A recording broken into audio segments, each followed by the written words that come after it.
coup, le programme de la soirée, donc là, je vous fais une petite introduction. Et on aura ensuite une première présentation du coup de Stéphane Ravanel, qui est directeur de recherche. Je vais rechercher le nom du laboratoire pour ne pas faire d'erreur. Le laboratoire de physiologie cellulaire et végétale. On fera, donc la présentation va durer une vingtaine de minutes et à la fin, vous pourrez poser vos questions. On fera une petite pause avec un quiz qui vous permettra peut-être de gagner des goodies, si vous êtes bon. Et ensuite, on aura la seconde présentation avec Jonathan, qui est chargé de recherche dans le même laboratoire. Et pareil, quelques questions. Et ensuite, je vous ferai une petite... je reprendrai la parole rapidement pour faire une rapide correction du quiz et une conclusion. Voilà, donc on a prévu de finir aux alentours de 21h30 pour moi, et je vais laisser donc la parole à Stéphane. Du coup, oui. Tiens, je te laisse faire. Grosse technique. Voilà. Comment il arrive à faire? Excusez-moi, vous avez le lien du Twitch? Parce que j'avais quelqu'un qui voulait venir et qui n'a pas fait. Sentez-vous curieux. Il y a un jeu de mots, sentez-vous curieux. S-A-N-T-E, vous curieux. Tout attaché. Ouais, même pas, il y a ma présentation.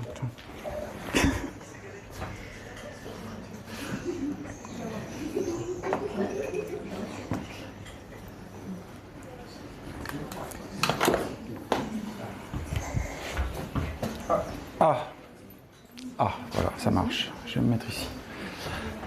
Bonsoir à tous et toutes. Donc, moi, j'ai la partie la plus facile ce soir, c'est-à-dire que je vais vous faire une présentation très générale, très simple, sur la phytoremédiation.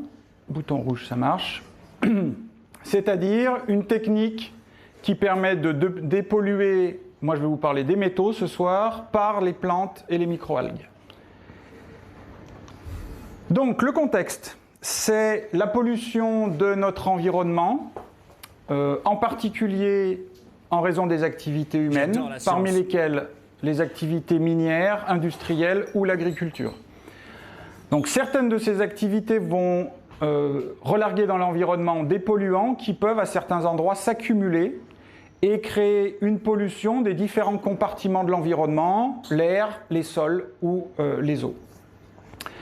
Le problème de ces polluants, c'est contenu dans leur nom, c'est que directement, par inhalation par exemple, ou par contact, ou via la chaîne alimentaire, qui commence toujours par les plantes, eh bien, nous pouvons être atteints de maladies chroniques liées à l'accumulation de ces polluants dans certains de nos organes.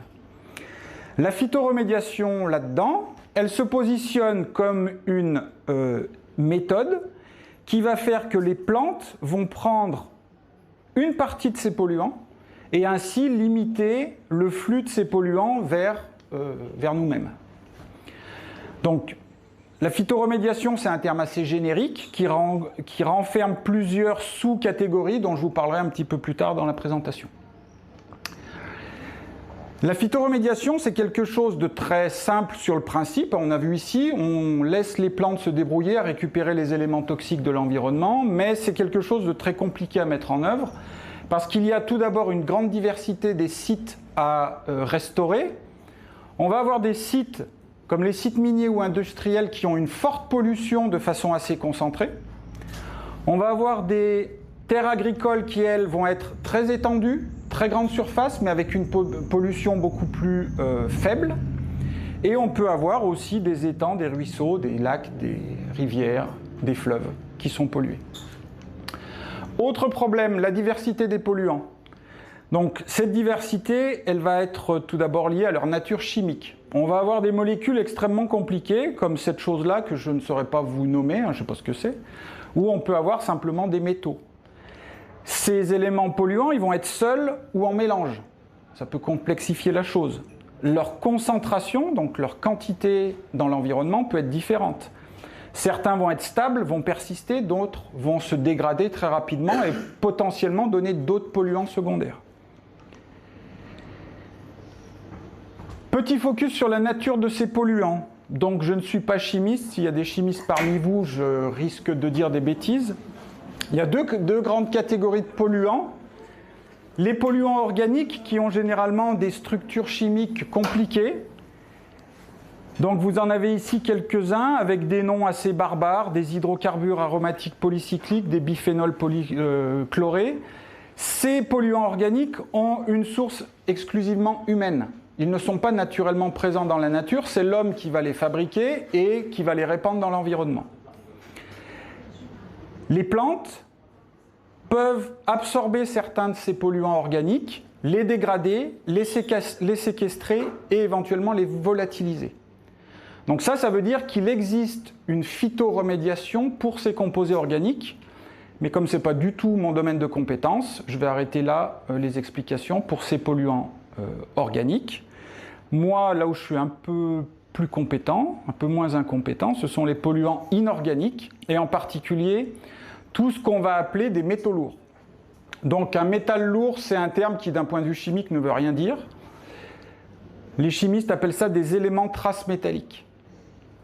Ces éléments traces métalliques ou ces métalloïdes, comme par exemple l'arsenic, eh bien, on va les retrouver dans l'environnement en raison de l'activité humaine, des mines, l'industrie, l'agriculture, mais également de façon naturelle, en fonction de la géologie des sols, de la géochimie des sols. Certains endroits vont être riches, par exemple, en fer, et d'autres vont être très pauvres en fer. Donc ça, c'est de la présence naturelle. Une très grande particularité de ces métaux, c'est qu'ils sont non dégradables. Un atome de cadmium aujourd'hui dans un sol, dans une semaine, ça sera un atome de cadmium, dans 5000 ans, ça sera un atome de cadmium. Donc, pas de dégradation. Il ne peut y avoir que accumulation de ces éléments. Et je vais trop vite. Et donc, sinon il n'y aurait pas d'exposé qui continuerait. Ces éléments, ces métaux lourds peuvent être absorbés par les plantes, séquestrés ou volatilisés. C'est ce qu'on appelle la phytoremédiation. Alors pourquoi s'intéresser aux métaux lourds? Ici vous avez un classement réalisé par une agence américaine qui classe des substances toxiques en fonction d'une combinaison de leur fréquence, de leur toxicité et du potentiel pour l'exposition humaine. Et on voit que sur le podium, on a 3 métaux lourds, arsenic, plomb, mercure, le cadmium est en 7, et tout le reste, ce sont des composés organiques. On n'a même pas les PFAS qui apparaissent dans le top 10, PFAS dont on parle régulièrement comme polluants éternels extrêmement dangereux pour l'environnement et la santé humaine. Donc ça, c'était l'introduction sur ces métaux lourds. Maintenant, pour vous expliquer la phytoremédiation de façon, j'espère, simple, je vais vous parler tout d'abord du comportement des plantes exposées à des métaux toxiques, comment elles réagissent, et ensuite comment on peut développer des méthodes efficaces de dépollution en utilisant ces plantes. Un petit peu de biologie végétale. Je ne sais pas depuis quand vous n'avez pas fait de biologie végétale. Si vous cultivez des géraniums sur votre balcon, vous allez tout à fait comprendre ce que je vais vous dire. Donc une plante, pour se développer, elle a besoin de relativement peu de choses. Dans l'atmosphère, elle a besoin de CO2, dioxyde de carbone, il y en a de plus en plus, et de la lumière du soleil pour faire de la photosynthèse. Avec ça, elle est capable de faire sa matière organique. Et il lui faut également dans le sol de l'eau et 14 éléments nutritifs. Donc ces éléments nutritifs, vous en connaissez certains parce que nous aussi on en a besoin dans notre alimentation, du calcium, du magnésium, du manganèse, du cuivre, du fer, du zinc, du molybdène. Et parmi ces éléments, on a des métaux. Le fer est un métal, le cuivre est un métal, le manganèse est un métal. Donc pour qu'une plante se développe bien, eh bien, il faut que cette nutrition minérale soit adaptée, soit régulée pour permettre une croissance optimale. Si vous mettez de l'engrais à vos géraniums, c'est pour leur apporter ces éléments nutritifs qui vont leur permettre d'aller jusqu'à la floraison. C'est bien, mais le problème, c'est qu'en même temps, dans le sol, il y a des polluants qui sont des métaux lourds, comme le cadmium, l'arsenic ou le plomb, et que les plantes vont les absorber. Une plante peut avoir du mal à discerner un atome de zinc et un atome de cadmium, parce que d'un point de vue chimique, ce sont deux choses extrêmement proches. Donc, la présence de ces métaux lourds dans le sol Et leur absorption par la plante, c'est bien évidemment un désavantage pour la plante. Mais c'est la base de la phytoremédiation. La base de la phytoremédiation, parce qu'une plante va être capable de prélever dans le sol ces métaux polluants. Alors, qu'est-ce qui se passe quand une plante va absorber des métaux dans le sol? Ici, je vous parle de la quasi-totalité des plantes. Un pissenlit, une pâquerette, un géranium. Donc, vous allez avoir les métaux essentiels, le zinc, le fer, le manganèse, qui vont être absorbés par la plante via une machinerie particulière extrêmement compliquée dont Jonathan vous parlera tout à l'heure. Les métaux toxiques ne font qu'utiliser la machinerie qui existe. Il n'y a rien de particulier qui est inventé par la plante pour absorber les métaux toxiques. La machinerie existe, elle est dédiée à sa nutrition et, manque de bol, elle va récupérer des éléments toxiques. Donc, il va toujours y avoir une balance entre les bons éléments et les éléments toxiques. Et cette balance, elle doit être respectée à 4 étapes principales. La première, c'est l'absorption. Je récupère les éléments qui sont dans le sol et éventuellement, je peux les stocker dans la racine. Deuxième étape, pour faire des feuilles, pour faire des fleurs, pour faire des fruits, on a besoin de ces métaux, de ces éléments nutritifs. Donc on va avoir un transport dans ce qu'on appelle la sève brute. Dans une plante, il y a des tuyaux, il y a de la tuyauterie dans laquelle circule une sève qui est soit brute quand elle monte, soit élaborée quand elle se balade dans les organes aériens. Donc transport dans la sève brute. Troisième étape, stockage éventuel dans les feuilles. Et quatrième étape, transport dans la sève brute pour aller nourrir les fruits, les fleurs et d'autres organes. Donc ça, c'est vrai pour plus de 99% des plantes qui doivent vraiment gérer de façon très contrôlée cet équilibre entre les bons métaux et les métaux lourds. Il existe quelques plantes, 0,3% des plantes à fleurs, qu'on appelle des plantes hyperaccumulatrices de métaux. Et ces plantes, en fait, ont exacerbé 2 des 4 processus essentiels. Elles ont exacerbé le transport dans la sève brute et elles ont exacerbé le stockage dans les feuilles. Le reste, absorption racinaire, transport, ça reste relativement comparable au reste des plantes. Donc ces plantes hyperaccumulatrices, elles ont été étudiées par des botanistes qui vont se balader à droite à gauche, qui vont étudier des herbiers et qui vont aller regarder la teneur en métal dans les feuilles des plantes. Donc pour définir une plante hyperaccumulatrice, c'est une plante qui accumule dans son habitat naturel, donc pas dans un labo de biologie, hein, dans son habitat naturel, des quantités très importantes de métaux dans leurs feuilles. Par exemple, ici vous avez tout des informations qui vous donnent à partir de quel seuil on peut définir une plante comme étant hyper accumulatrice, et vous avez différents métaux toxiques qui sont indiqués ici. Et par exemple, vous avez des plantes qui vont pouvoir accumuler plus d'1 milligramme de métal toxique par gramme de matière sèche. Donc 0,1% de leur masse peut être composée par ce métal toxique. Et comme ça, on a inventorié plus de 700 espèces végétales qui avaient cette capacité assez exceptionnelle d'accumuler des éléments toxiques sans souffrir de tous les problèmes que ces éléments peuvent fournir. Pour l'arsenic, il existe très peu de plantes capables d'accumuler cet élément. Une seule famille botanique, 5 plantes, ce sont des fougères. Par contre, pour le nickel, qui est un élément à la fois essentiel et toxique, plus de 50 familles botaniques et plus de 500 espèces végétales sont capables d'hyperaccumuler du nickel dans leurs feuilles. Quelques exemples. Une plante qui s'appelle l'Alyssum murale accumule plus de 1% de nickel dans ses feuilles. L'astragale, plus de 1% de sélénium. Et là, vous avez le cas d'un arbre qui pousse en Nouvelle-Calédonie.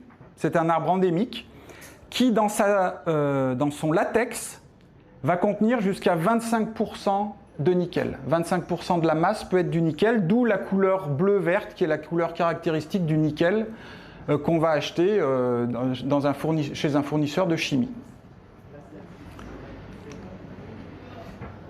La propriété intéressante de ces plantes hyperaccumulatrices de métaux, c'est qu'elles sont hyper tolérantes aux métaux. C'est-à-dire qu'elles vont pouvoir pousser sur des sols contaminés. Donc là, vous avez l'exemple de deux plantes. Ce sont deux cousines. Une qu'on appelle Arabidopsis thaliana. Vous avez sûrement jamais entendu parler d'elle. C'est une plante très utilisée, très étudiée dans les laboratoires de biologie végétale. Cette plante n'aime pas beaucoup les métaux toxiques. Donc ici, vous avez, sur l'échelle des Y, la biomasse végétale, donc le fitness de la plante. Et sur l'axe des X, la quantité de métal dans le sol. Donc si vous avez un métal toxique, comme par exemple le zinc ou le cadmium, Arabidopsis thaliana va arrêter de pousser, puis va finir par mourir pour des concentrations relativement faibles. Sa cousine Arabidopsis alleri, elle est capable de vivre sur des sols contaminés et elle est hyper tolérante au cadmium et au zinc. Et donc, pour la faire mourir, il faudra des quantités beaucoup plus importantes de cadmium ou de zinc dans le sol avant que ça affecte sa physiologie. Donc, une plante hyper accumulatrice est toujours hyper tolérante aux métaux. Donc, comment de ces quelques centaines de plantes on peut développer des méthodes de phytoremédiation? Donc, qu'est-ce qui se fait classiquement depuis des dizaines d'années pour traiter les sols pollués? Par exemple, j'avais un site industriel pollué, je veux construire une école ou un terrain de foot. Je fais travailler les bulldozers. On va enlever des mètres cubes et des mètres cubes de terre qui vont être traités par des moyens physiques ou chimiques, donc excavation, lavage, incinération des sols. Ça marche très bien. C'est pas tellement bio. On peut faire la même chose avec des systèmes qui contiennent de l'eau polluée. Donc on va pomper l'eau, l'emmener dans des citernes pour la traiter dans des usines. Ça marche très bien. C'est pas tellement bio. Là, ça c'est bio. À la place d'avoir des bulldozers, des pelleteuses, on met des plantes. On met des plantes hyper accumulatrices et hyper tolérantes. L'avantage, ça coûte beaucoup moins cher. La plante a besoin de soleil, de CO2, d'eau, un petit peu d'engrais éventuellement, ça ne coûte pas cher. C'est une technologie respectueuse de l'environnement et ça peut apporter une valeur ajoutée au paysage. Au lieu de voir tourner des pelleteuses pendant quelques semaines, eh bien pendant quelques années, vous pouvez avoir des plantes qui se développent sur votre terrain pollué. Les limitations. Donc ici, vous avez un matériel biologique vivant qui a des capacités d'hyperaccumulation, d'hypertolérance, mais jusqu'à un certain seuil. C'est-à-dire que si la toxicité du sol ne permet pas à la plante de pousser, ça ne marche pas. La plante, elle fait ce qu'elle peut, mais ce qui va être limitant aussi, c'est la profondeur des racines qui va atteindre les polluants. Une plante herbacée va avoir des racines qui vont peut-être explorer le sol sur les 50 premiers centimètres. Si vous avez des polluants sur 3 mètres, ça ne marche pas. Un arbre, lui, va pouvoir aller puiser beaucoup plus loin. Et enfin, je vous montrerai un exemple là-dessus, c'est un processus qui est lent et faiblement efficace. Le problème principal, c'est la lenteur. Alors, la phytoremédiation. La phytoremédiation, si vous tapez sur Google et que vous demandez un schéma, vous tomberez sûrement sur cette chose-là qui commence à dater, mais qui est toujours vraie. En ce qui concerne les métaux lourds, il y a 3 types de phytoremédiation dont je vais vous parler maintenant. Le premier, c'est ce qu'on appelle de la phytostabilisation. Donc phyto, ça veut dire plante, hein. Stabilisation, vous comprenez. L'idée est de stabiliser les polluants dans le sol.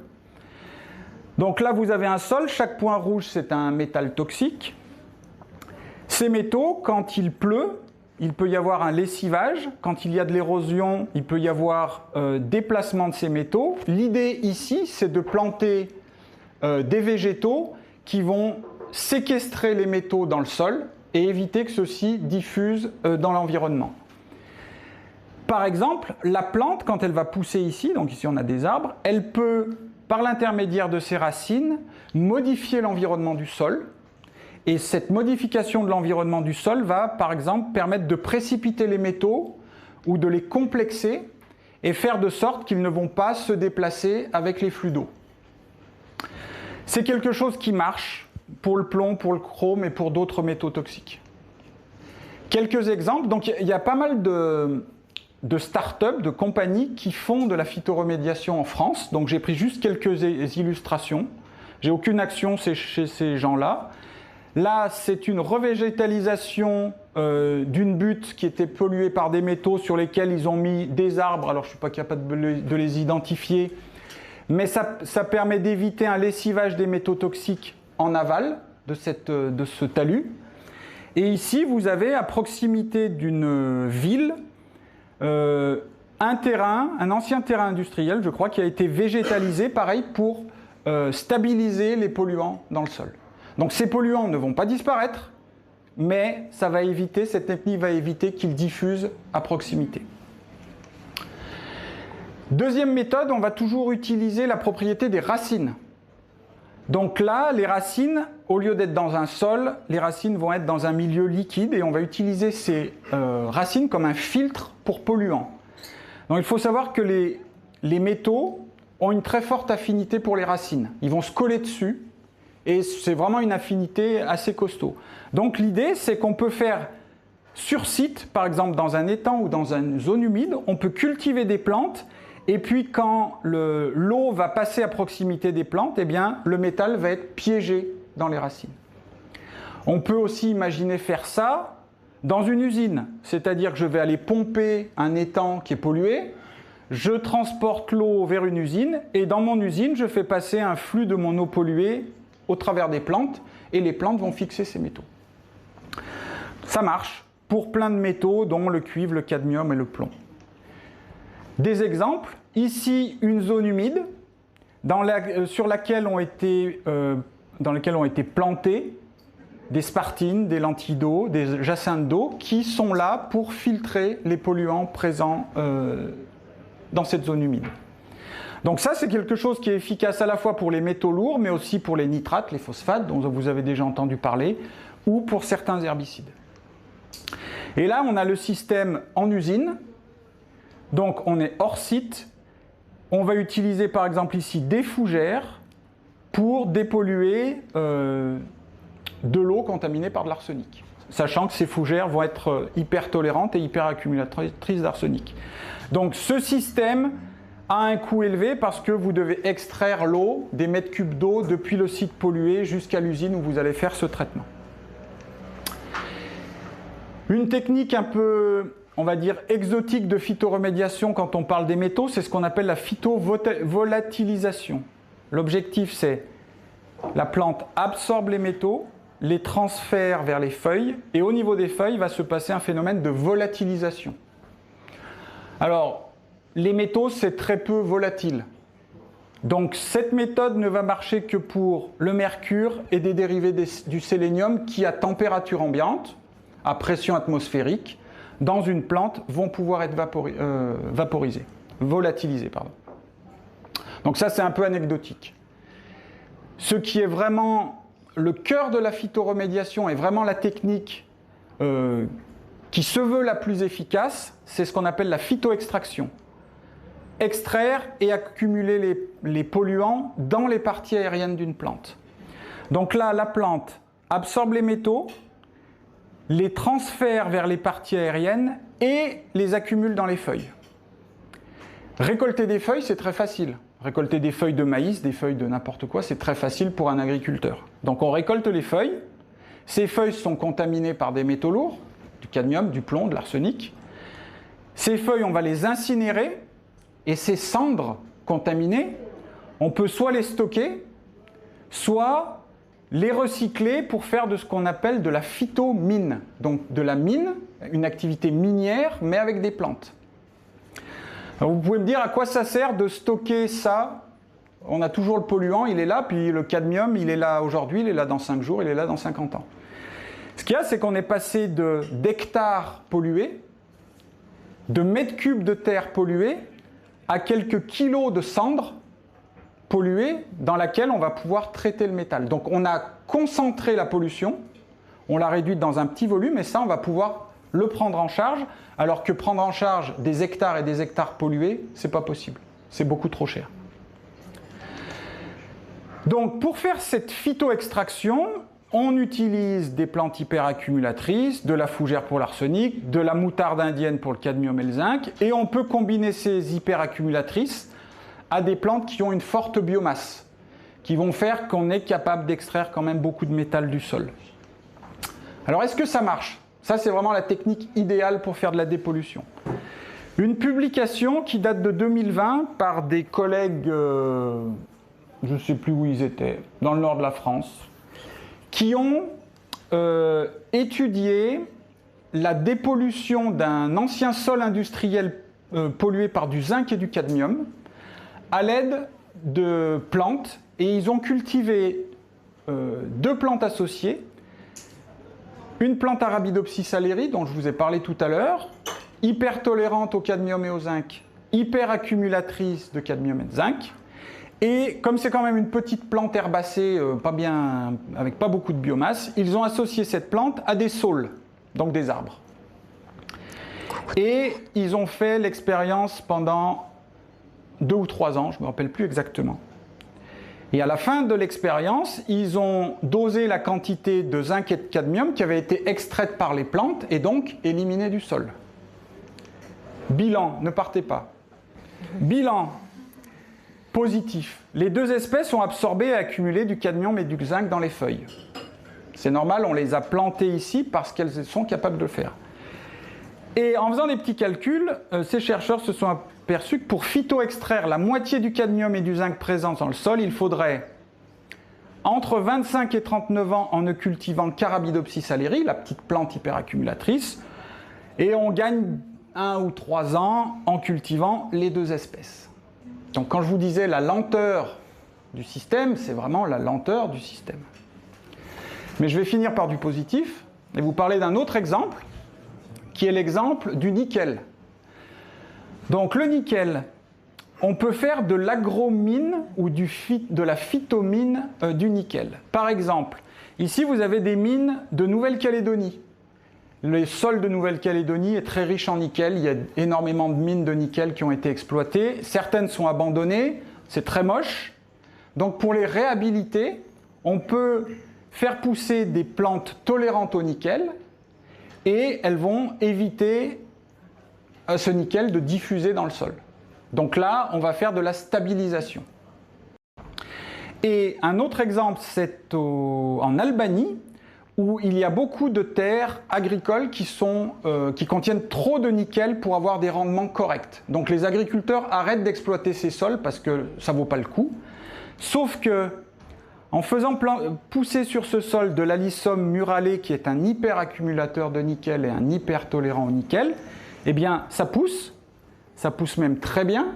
On peut faire de l'agriculture, récupérer les plantes, et là les plantes sont déjà à fleurs, et à partir de ces plantes, on fait de l'incinération, on fait des cendres, et à partir de ces cendres, on est capable de purifier du nickel. Ça, c'est quelque chose qui a été développé il y a, je dirais, 10-15 ans, en partenariat avec les universités de Tirana en Albanie et l'université de Nancy. Et à partir de cette université de Nancy, a émergé une start-up qui s'appelle Econic, qui existe toujours. Il y en a d'autres maintenant qui existent également. Et à l'heure actuelle, ils sont capables d'extraire 200 kg de nickel par hectare de culture d'Alyssum. 200 kg par hectare. Un hectare, c'est un grand terrain de foot. 100 mètres par 100 mètres. Le stade des Alpes, ça doit faire à peu près un hectare. 200 kg de nickel. Juste avec des plantes qui vont pousser pendant une saison. Et l'intérêt, c'est que le nickel qui est récupéré par ce processus, la matière végétale arrive par là, blablabla, pof, on sort avec du nickel ultra pur. Ce nickel, il a une pureté et des qualités chimiques adaptées aux applications industrielles. On peut l'utiliser comme si on avait du nickel qu'on extrayait d'une mine avec des pelleteuses et des bulldozers. Et il y a même un laboratoire à Montpellier, le laboratoire de Claude Grison, qui est un laboratoire de chimie, qui est capable de démontrer que le nickel qu'on extrait à partir de cendres végétales a des propriétés de catalyse chimique qu'on ne retrouve pas dans le nickel issu de mines. Il y a des associations qui se font dans la plante qui font qu'il y a des capacités de catalyse exceptionnelles. on va rester sur ce mot-là. Ça marche, mais pas pour tout.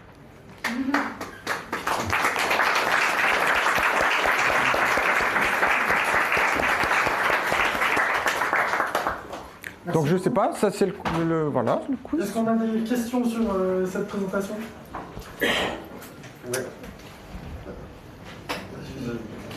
Vas-y.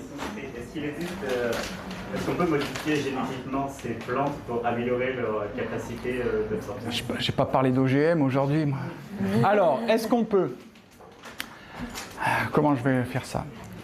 Si tu veux faire une phytoremédiation efficace, le mieux, c'est d'utiliser une plante qui va être capable de pousser dans l'environnement où tu veux faire ta dépollution. Je veux dépolluer un site minier en Lorraine. Je vais essayer de trouver des plantes adaptées à ce climat. Si j'ai une plante chinoise qui a été démontrée dans la littérature scientifique comme accumulant du cadmium, si j'essaie de la faire pousser en Lorraine, ça va peut-être pas marcher. Donc ce qui se fait, c'est ça. Est-ce que derrière moi, je me dis « Ah, je ne vais pas aller chercher une plante en Chine, je vais faire une plante OGM ». Le problème, c'est que toutes ces plantes accumulatrices, c'est des plantes, on va dire, un petit peu exotiques. Ce n'est pas des modèles qu'on travaille dans les laboratoires. Donc, si on voulait faire une plante génétiquement modifiée là-dessus, il y aurait beaucoup de mise au point. Et puis, qu'est-ce qu'on va aller modifier? Qu'est-ce qu'on va aller modifier? Entre une plante Arabidopsis thaliana, celle qui n'aime pas les métaux, et Arabidopsis alleri, qui aime les métaux, 3,5 millions d'années d'évolution. C'est deux cousines. Je sais pas, peut-être 3% du génome qui a changé, j'en sais rien, je dis ça au pif. Comment nous, biologistes, on va faire ça? Comment on va repérer le gène changé? Donc, l'idée pourrait se dire, je vais prendre le maïs, il y a de la biomasse, je vais utiliser du maïs pour dépolluer. Sauf que le maïs, il ne tolère pas les métaux, il n'aime pas les métaux. Si je voulais faire du maïs transgénique, ça on sait faire. Si je voulais faire du maïs transgénique pour dépolluer les métaux, je ne sais pas combien de gènes je devrais introduire dans ce maïs. Peut-être 15, 20, 50, j'en sais rien.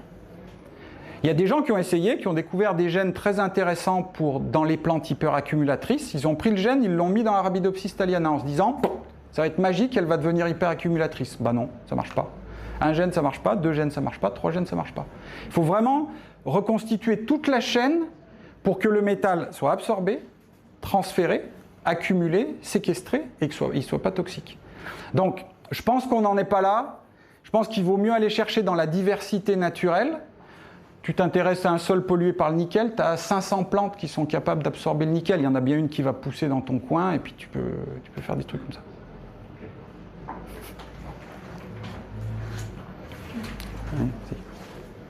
Oui. Mais c'est pas un problème de mettre des espèces de différents environnements. C'est un environnement nouveau. Par exemple, vous mentionnez des terres de pollueurs en terrain en Lorraine avec un plan chinois. Non, j'ai dit justement que la plante chinoise, elle ne pousserait pas. Mais et si c'est le cas contraire?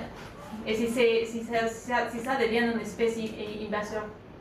Ah, on a exactement les mêmes questions que pour les OGM. Hein. J'aurais parlé de n'importe quoi avant. Alors, l'invasion.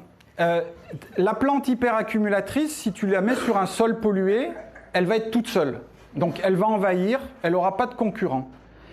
Si cette plante, elle envoie des graines à 100 mètres, à 2 km, elle va se trouver sur un sol qui n'est pas pollué. Si le sol n'est pas pollué, cette plante, elle n'a aucun avantage par rapport à la plante endémique. Donc il n'y a aucune raison que cette plante se mette à coloniser tout l'espace. Mais on est bien d'accord qu'il y a des plantes un petit peu exotiques qui sont arrivées en France et qui maintenant on les retrouve partout parce qu'elles envahissent. Je suis bien d'accord avec ça. Mais il n'y a pas de raison particulière. Ces plantes hyperaccumulatrices, quand les botanistes vont les chercher dans la nature, ils les trouvent vraiment sur des sols pollués. Quand ils vont à un endroit safe, elles ne sont pas là. Elles n'ont qu'un avantage là où personne n'a envie de vivre. peut y avoir une sorte d'édifice qui tolère plein de choses, dont ça, et qui pourrait s'adapter très bien. C'est le principe du risque de développement de microservices, donc c'est jamais d'ailleurs. Non, mais on sait jamais, bien sûr. On ne peut pas complètement l'éliminer. Non, mais avant de prendre, tu as une pauvre graine qui arrive sur un champ où tu as des milliers de graines de plantes endémiques, avant que ça envahisse, mais ça arrive. Ça arrive. Je fais de la biologie et je ne suis pas monsieur 100%, moi. Voilà. Ça arrive. Est-ce qu'il peut y avoir des risques pour les espèces animales qui viendraient du coup manger ces plantes-là et qui Donc ça, c'est les risques pour la Alors, faune. il y a des personnes qui se posent la question de savoir quel est l'avantage pour une plante d'aller pousser dans des endroits pollués et d'accumuler des métaux dans les feuilles. Et parmi les théories, c'est la présence de métaux pour être un répulsif contre les herbivores, que ce soit des insectes ou des bestioles un peu plus grosses. Donc un insecte qui va aller manger une feuille bourrée de cadmium, forcément l'insecte est fini. Hein. Donc il ne va pas s'y aventurer 2 fois. Donc ça fait partie des hypothèses de l'intérêt pour ces plantes d'accumuler ça, mais je ne suis pas capable de juger. Je ne suis pas capable de juger les articles scientifiques qui sortent là-dessus. Dans les exemples qui ont été donnés, il y a notamment une plante qui accumulait le cadmium et qui était très longue à l'accumuler, et pour lesquelles c'était beaucoup plus rapide, de ce que j'ai compris. Ouais. Ça veut dire que la capacité d'accumulation de traitement par les plantes, elle va dépendre principalement du métal, c'est ça? Elle dépend de beaucoup de choses. Elle dépend du métal, de comment il est disponible dans le sol. C'est-à-dire que tu as la quantité totale de métal présente dans le sol et tu as la quantité que la plante est capable d'extraire et de récupérer. C'est une fraction seulement. Donc je pense que là, effectivement, entre le nickel et le cadmium, je ne suis pas allé fouiller les données, mais c'est sûrement un problème d'accessibilité, c'est ce qu'on appelle la biodisponibilité. Après, si le métal est biodisponible et que la plante tolère la quantité biodisponible, la translocation dans les feuilles, l'accumulation, ça marche à peu près pareil. Là, dans l'exemple du nickel en Albanie, j'ai surtout insisté sur la quantité qui est récupérée par la plante, 200 kg par hectare, mais je n'ai pas parlé de la quantité qui reste dans le sol. Ça se trouve, c'est pareil, il faut 30 ans ou 50 ans avant qu'ils puissent faire pousser des patates sur leur sol. Hein. 200 kg par an Par récolte. Par récolte. Ouais, par récolte. Ouais, sur une saison. Sur une saison, ouais. Non, c'est vraiment impressionnant ces chiffres-là, et je les ai vérifiés, c'est pas des... Et du coup, les pistes pour améliorer ça, ça va principalement être axé au niveau de comment est-ce qu'on peut faire pour que, en associant les espèces, pour réduire les... Ça peut être des associations d'espèces. L'idée, c'est que la plante idéale pour la phytoremédiation, c'est donc hyper tolérante, hyper accumulatrice. Et l'idée, c'est forte biomasse, croissance rapide, voilà. Donc, peut-être que l'idée, c'est d'aller vers une espèce et essayer de trouver dans une famille botanique des plantes qui vont pousser plus vite, qui vont s'adapter à un certain climat, qui vont... L'idée, c'est plutôt d'aller chercher dans cette diversité. Alors moi, j'ai quelques questions dans le chat, mais j'essaie d'en poser 2 pour pas trop embêter. J'ai une question sur dans quelle mesure la phytoremédiation peut-elle être utilisée avec la permaculture et modifier, améliorer les nutriments dans le sol. En plus, en ce moment, on a des problèmes d'engrais phosphatés, je ne sais pas si ça peut aider. Et sinon, par rapport au traitement des cendres, comment elles sont traitées? Est-ce qu'il n'y a pas un peu de chimie là-dedans? Un petit poids. Alors, pour le traitement des cendres, évidemment qu'il y a un peu de chimie. Ça ne se fait pas sur un coin de paillasse. Hein. Il y a j'arrive pas à lire, mais il y a de la réduction. Il y a des... Non, c'est de la chimie. Hein. Il y a de la chimie, vraiment. Est-ce qu'il n'y a pas une nouvelle pollution, du coup, liée à ce traitement-là? Je pense que c'est la question. Les personnes qui font ça, qui développent ces startups, parlent de chimie verte. Alors, est-ce que c'est du greenwashing ou pas? Non, mais on est bien d'accord que dans cette boîte noire, c'est de la pure chimie. Okay. C'est de la pure chimie. Après, pour la permaculture, je sais pas ce que c'est la permaculture, donc... D'accord. Non, mais là, je vais dire n'importe quoi, donc vaut mieux que je dise rien. Et est-ce qu'il y a des industriels qui sont conscients de leurs émissions et du coup qui mettent en place des choses autour de leur site, justement pour éviter que ça se répande autour de leur site? Genre typiquement à la ville où il y a tous les ouvriers qui bossent à côté? Ouais, je saurais pas répondre. Je saurais pas répondre. Je sais qu'une des boîtes que j'avais mentionnées, la Phytorestore, je sais plus où c'est, ils ont pas mal d'exemples de sites. Si tu veux, là, c'est à proximité de zones habitées, par exemple, qu'ils ont fait ça. Donc, pour limiter la pollution, il y a peut-être un terrain de foot en aval du truc, et c'est peut-être voilà. Mais j'ai pas d'autres exemples que ça. Une autre question, du coup. Sur un autre exemple, il y avait l'utilisation de, je sais plus quel arbre, d'un arbre pour la biomasse en parallèle d'autres plantes hyper accumulatrices. Est-ce que, en fonction de la profondeur des polluants, il y a une difficulté justement d'ajouter des arbres L'idée, c'est que tu combines les deux. Tu te dis que voilà, l'hyperaccumulateur va commencer à nettoyer le sol, que ton arbre va profiter de cette dépollution progressive, puis lui, il va aller un petit peu plus profond et puis il va récupérer. Donc l'idée, c'est d'associer ça à plusieurs espèces qui ont des propriétés un petit peu différentes et complémentaires, quoi. Pour essayer de rendre le processus un peu plus efficace, un peu moins lent que certains exemples, quoi. Encore 2 questions, je crois. Oui, c'est un peu dans la continuité de ça. Je ne comprenais pas l'intérêt d'associer un arbre. C'est micro-algues contre les métaux lourds. Parce que vraiment, tu vas pouvoir produire beaucoup plus de feuilles et récupérer beaucoup plus de feuilles. C'est des plantes qui ne sont pas. Oui, mais là, elles tolèrent. C'est pas des pollutions énormes. C'est pas des pollutions. Vu que le saule, il arrivait à pleurer. Non, pas. Le saule arrivait à pousser avant de pleurer. Et donc, c'est pas des pollutions extrêmes. Sinon, ils n'auraient pas pu mettre du saule. Le saule n'aurait pas poussé. Et moi, j'ai une autre question. Alors, c'est peut-être n'importe quoi, mais est-ce que vous parliez des racines des plantes qui vont pas très profond versus les arbres qui vont aller plus loin? Est-ce qu'avec le mycélium, les champignons, il y a des pistes là-dessus? Alors, c'est pas du tout stupide comme question. Il y a beaucoup d'études qui sont faites pour essayer d'associer, donc les racines des plantes et des arbres sont associées à des champignons qui participent à leur nutrition minérale et donc qui participent à l'absorption des métaux toxiques aussi. Donc, quand on est dans un labo et qu'on essaie de comprendre un truc, on commence par faire simple. On met la plante dans un milieu et dans le milieu, on rajoute du cadmium et on regarde ce qui se passe. Et maintenant, on en est à un stade où on connaît bien ce qui se passe avec juste le métal et la plante, et on va rajouter dans le sol des bactéries ou des champignons, et essayer de comprendre les dialogues entre ces différents organismes et voir comment ils permettent de gérer les métaux, de mieux les absorber, ou alors de les précipiter dans le sol, de les rendre inaccessibles et qui bougent plus du sol. Donc maintenant c'est là-dessus que vont les recherches pour vraiment avoir une vision beaucoup plus intégrée de ce qui se passe dans un vrai sol. Peut-être une dernière question. On entend beaucoup du coup parler du cadmium en ce moment.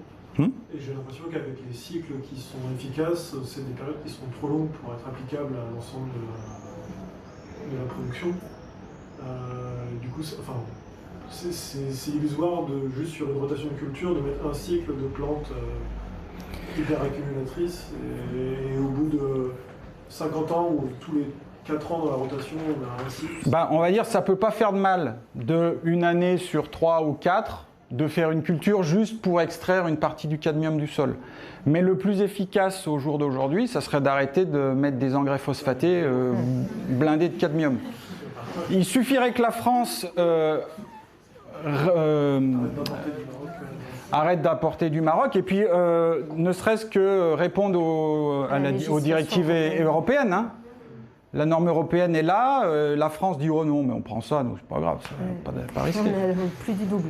Donc non mais ça peut être utile. Après, si c'est valorisable derrière, disons que si ta culture, l'année où tu sacrifies tu peux la revendre derrière, vendre les cendres en disant voilà j'ai des cendres avec du cadmium, allez me faire des batteries de bagnole. Voilà, tu revends ça à Stellantis ou je sais pas quoi. Pourquoi pas? Il faut que ça soit valorisable, sinon c'est de la perte, quoi. Allez, tout dernière. Ils sont mandatés par qui, du coup, ces organismes? C'est à l'échelle locale, quand les seuils sont trop élevés de contamination, ou c'est... Les organismes qui font ce genre de chantier sur la contamination des sols? Là, je pense que ça, c'est une ville qui va demander. qui va se dire nettoyer ce site avec des pelleteux, ça va me coûter 10 millions d'euros. Et puis là, il y a bientôt des élections municipales. Là, je vais leur faire un truc un peu... Non, mais c'est vrai. Donc, et puis ces boîtes-là, elles prospectent beaucoup. Parce qu'il y en a vraiment, il y en a des dizaines en France. Donc je pense qu'elles vont aller prospecter des municipalités. Éventuellement, si elles ont des infos sur un site industriel à démanteler, elles peuvent essayer de se positionner. Mais sur un site industriel, elles ne font pas le poids par rapport aux pelleteuses, quoi. C'est sûr que... Merci encore, Jonathan. Stéphane. Stéphane,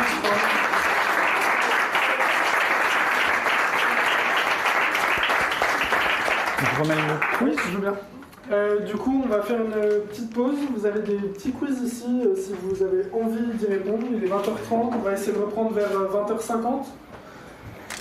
Et vous mettez à votre tour. Du coup, pour les 3 dernières questions, sur la fin, elles sont décisives. Et c'est les 3 questions qui vont être projetées là pendant la pause sur la présentation. J'essaie de vous montrer le questionnaire Pint of Science. Voilà. Il y a des questions. Si jamais éventuellement vous voulez jouer, je peux vous donner les questions. Et puis voilà. Ouais, à Grenoble, c'est la...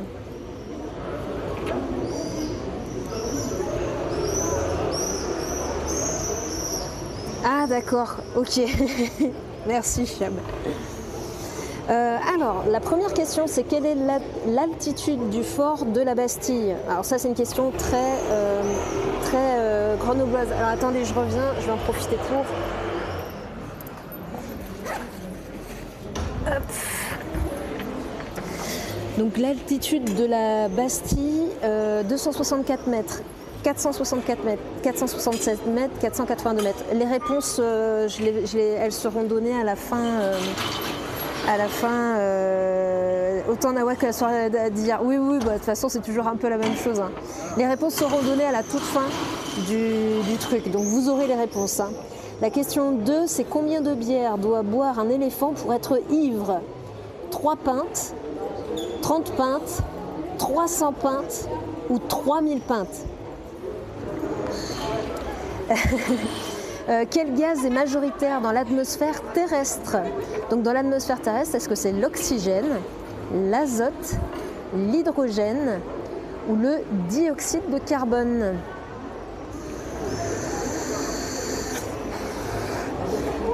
Quatrième question.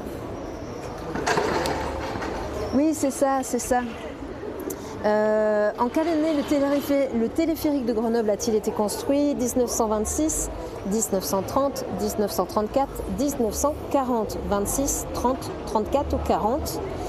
Pourquoi les bulles remontent-elles dans une bière?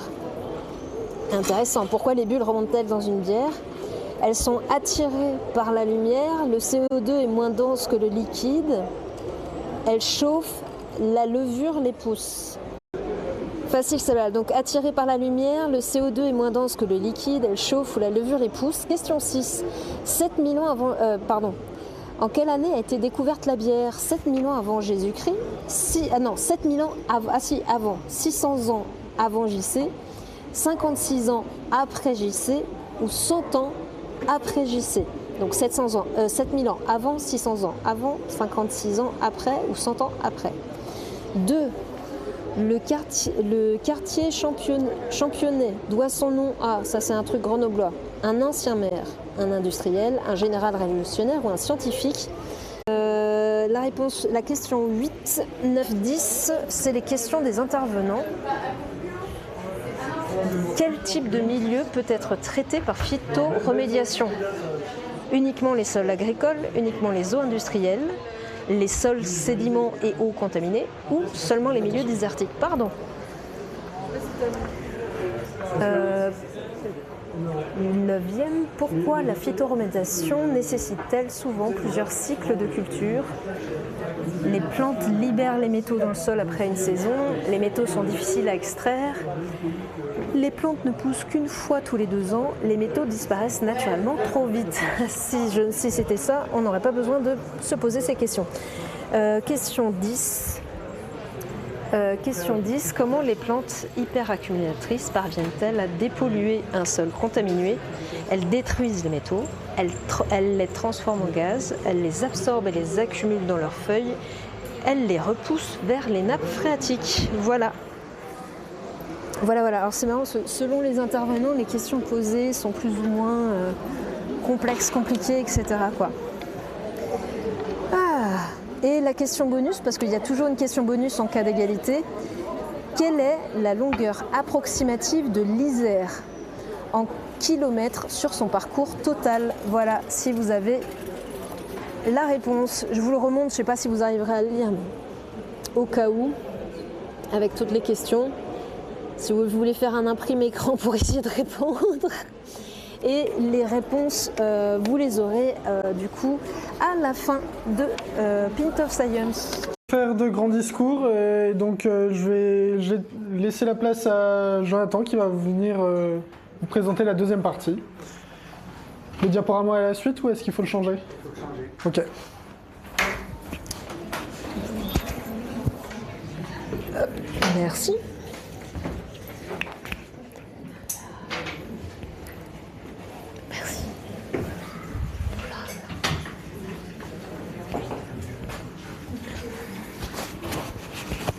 C'est bon? Oui. Merci.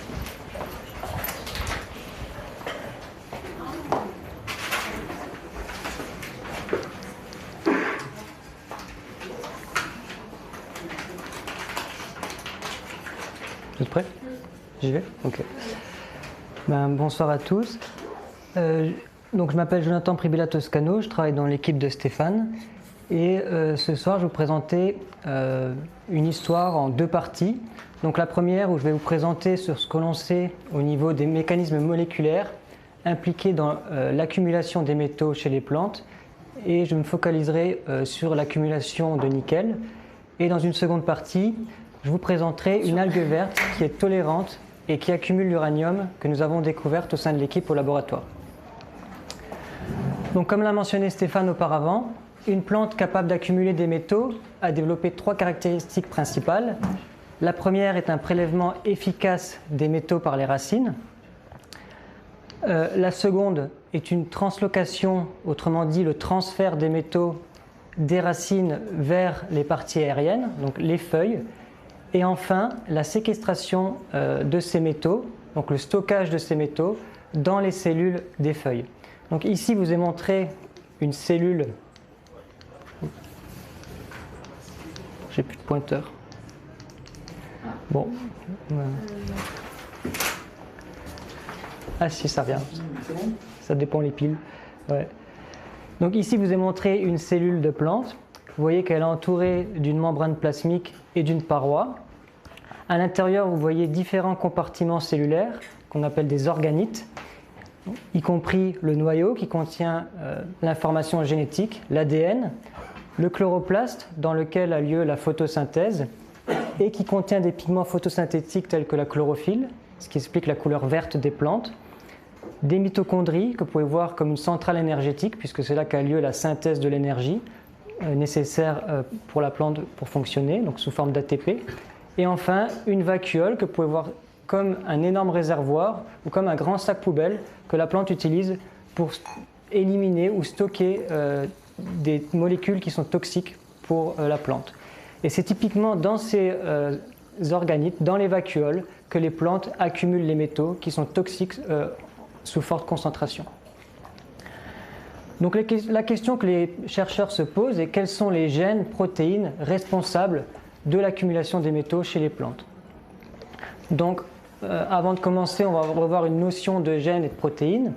Donc une plante est un organisme composé de nombreuses cellules, des millions voire des milliards. À titre de comparaison, nous en tant qu'êtres humains, on est constitué de 37 000 milliards de cellules. Une cellule, c'est l'unité de base du vivant. Dans chaque cellule, on trouve un noyau qui contient l'ADN, qui est le support de l'information génétique. Dans ce noyau, vous trouvez des chromosomes qui correspondent à l'ADN sous forme compactée. Et lorsqu'on déroule cette molécule d'ADN, eh bien, on trouve une molécule sous forme de double hélice qui est composée de 4 bases nommées ATCG, donc pour adénine, thymine, cytosine et guanine. Et au sein de cet ADN, il y a des régions, des segments d'ADN qui portent l'information pour fabriquer des protéines qu'on appelle des gènes. Et ces gènes codent donc pour des protéines qui jouent un rôle essentiel dans le fonctionnement des organismes. Donc si on prend un exemple concret, dans le cas de plantes qui accumulent des métaux, eh bien, une protéine peut être par exemple un transporteur de métaux. Donc, comme prérequis pour identifier des gènes et des protéines impliquées dans l'accumulation des métaux, eh bien, il est important de savoir, de connaître la séquence des génomes, c'est-à-dire être capable de lire chaque base, une par une, des millions de bases de l'ADN pour connaître les gènes dans les génomes. Et donc, c'est ce qu'on appelle le séquençage des génomes. Le séquençage des génomes a débuté dans les années 2000 et a été associé à différents organismes appartenant à différents règnes, notamment des bactéries. Donc une bactérie que vous connaissez sans doute qui est Escherichia coli, où on peut être malade. Un champignon, donc Saccharomyces cerevisiae, qui est une levure qu'on retrouve à la fois dans le pain mais également dans la bière. Il y a également des modèles animaux tels que de l'homme, l'humain, et des modèles de plantes. La plus connue pour nous, les chercheurs dans les laboratoires, est Arabidopsis thaliana, que nous avons mentionné auparavant. Et vous voyez que plus récemment, certaines plantes hyperaccumulatrices de métaux le génome de ces plantes a également été séquencé. Ici, pour information, vous voyez les gènes qui sont codés dans les génomes de chaque organisme. Donc, vous voyez qu'une bactérie qui est un organisme qui est assez simple, finalement, a besoin seulement de 4000 gènes pour fonctionner. Et plus on avance dans l'évolution, plus les organismes sont sophistiqués. Et parmi les organismes les plus sophistiqués, donc les plantes et l'humain, vous voyez qu'il faut plus de 20 000 gènes, au moins 20 000 gènes pour fonctionner. Alors, qu'est-ce qu'une plante? Donc, pour identifier ces mécanismes d'accumulation des métaux à l'échelle moléculaire, on utilise généralement des plantes modèles au laboratoire. Donc, qu'est-ce qu'une plante modèle au laboratoire? C'est une plante qui a une génétique simple, généralement un petit génome, surtout un génome qui est séquencé, comme on vient de le voir. C'est une plante qui est transformable génétiquement, puisque pour étudier la fonction d'un gène, eh bien, généralement on travaille avec des plantes qu'on appelle mutants, c'est-à-dire dans lesquelles on va soit surexprimer le gène d'intérêt, et on va comparer cette plante à une plante naturelle. Imaginez que le gène soit impliqué par exemple dans la croissance de la plante, eh bien la plante qui va surexprimer le gène d'intérêt va être plus grosse qu'une plante naturelle. À l'inverse, on peut également éteindre ou supprimer certains gènes pour connaître leur fonction. Donc toujours dans le cas où ce gène est impliqué par exemple dans la croissance de cette plante, une plante pour laquelle le gène a été éteint va être naine comparée à une plante naturelle. Une avancée majeure en biologie et en génétique a été l'innovation du système CRISPR-Cas9 qui a été identifié par deux chercheuses, qui est Jennifer Doudna et Emmanuel Charpentier en 2020, et qui est un ciseau moléculaire qui nous permet aujourd'hui d'aller éteindre spécifiquement et de manière très précise des gènes dans différents organismes. Et cette innovation leur a valu d'avoir le prix Nobel donc en 2020. Une plante modèle, c'est également une plante qui est facilement cultivable au laboratoire. Donc, généralement, on cultive ces plantes dans des armoires de culture dans lesquelles les conditions sont contrôlées, notamment la lumière, la température, l'humidité, pour qu'on puisse répéter les expériences dans les mêmes conditions et pour pouvoir les comparer. Et une plante modèle, c'est également une plante qui a un cycle de vie relativement court, un cycle de vie de graine à graine, afin d'étudier plusieurs générations lorsqu'on fait de la génétique. Vous voyez ici dans le cas d'Arabidopsis thaliana par exemple, cette plante met environ 2 mois pour générer des graines. Et vous voyez l'intérêt d'utiliser cette plante, tandis que si on travaillait par exemple avec des arbres, il faudrait plusieurs décennies pour avoir des graines. Et nous, dans une vie de chercheur, on ne pourrait pas faire beaucoup de générations de plantes d'arbres. Donc, parmi les modèles disponibles actuellement en biologie végétale pour étudier les mécanismes de tolérance et d'hyperaccumulation des métaux, il y en a principalement 2. Donc, la première est Arabidopsis alleri, donc Stéphane vous l'a présenté auparavant, qui accumule le cadmium et le zinc, et Nocea cerulescens, qui accumule également le cadmium, le zinc, mais également le nickel.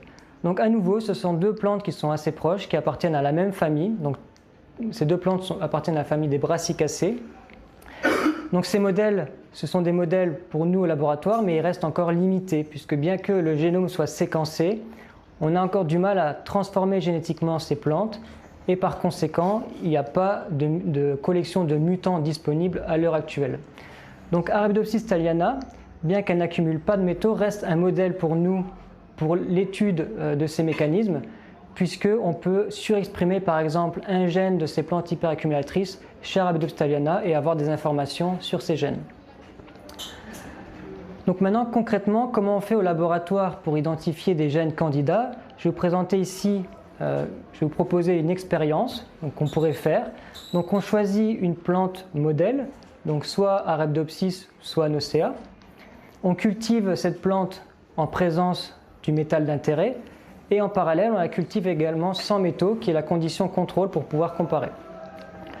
On analyse ensuite l'expression des gènes totaux contenus dans les cellules, ce qu'on appelle la transcriptomique, et on va comparer l'expression de ces gènes entre la condition sur lesquelles les plantes ont cultivé avec un métal et sans métal.